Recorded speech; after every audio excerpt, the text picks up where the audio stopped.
Walt Disney's Alice in Wonderland meets the White Rabbit.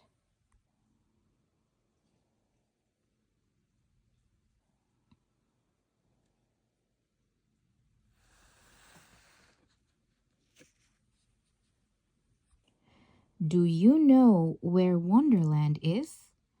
It is the place you visit in your dreams, the strange and wondrous place where nothing is as it seems. It was in Wonderland that Alice met the White Rabbit.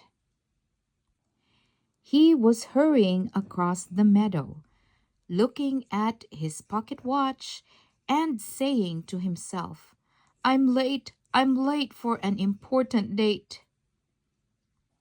So Alice followed him. What a peculiar place to give a party, she thought as she pushed her way into the hollow tree. But before she could think any more, she began to slide on some slippery white pebbles inside. And then she began to fall.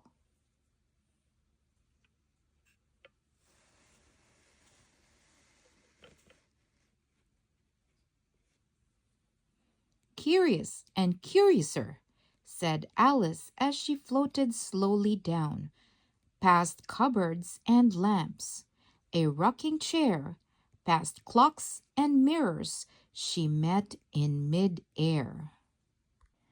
By the time she reached the bottom and landed with a thump, the White Rabbit was disappearing through a tiny little door, too small for Alice to follow him. Poor Alice! She was all alone in Wonderland, where nothing was just what it seemed. You know how things are in dreams. She met other animals, yes, indeed, strange talking animals too. They tried to be as helpful as they could, but they couldn't help her find the White Rabbit. And I really must find him, Alice thought, though she wasn't sure just why. So on she wandered through Wonderland, all by her lonely self. At last, she reached a neat little house in the woods, with pink shutters and a little front door that opened, and out came the White Rabbit.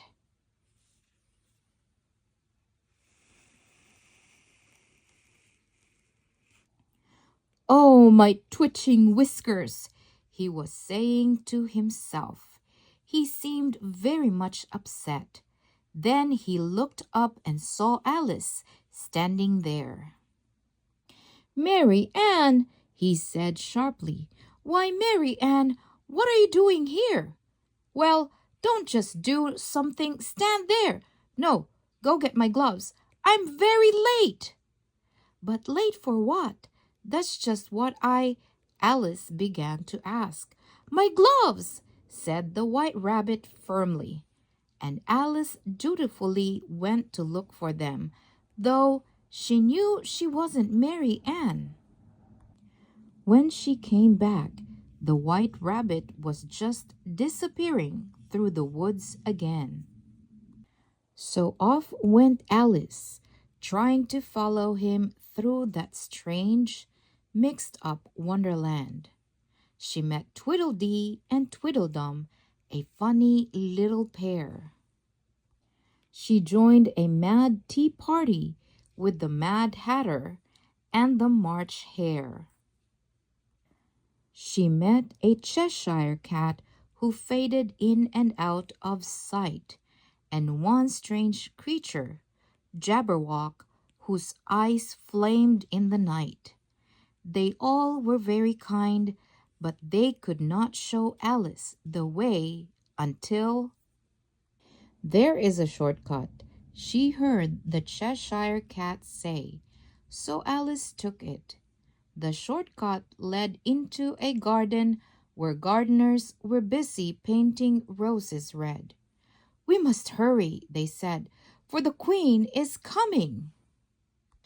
And sure enough, a trumpet blew, and a voice called, "Make way for the Queen of Hearts!" Then out came a grand procession, and who should be the royal trumpeter for the cross-looking queen but the White Rabbit, all dressed up and looking very fine.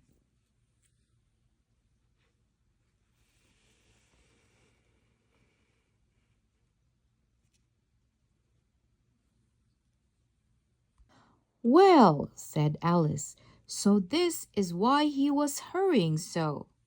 "Who are you?" snapped the queen. "Do you play croquet?"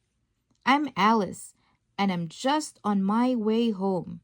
Thank you for the invitation, but I really mustn't stay."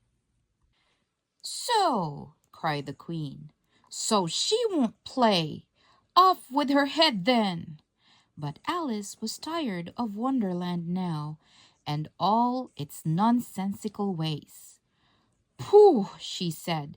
"I'm not frightened of you. You're nothing but a pack of cards."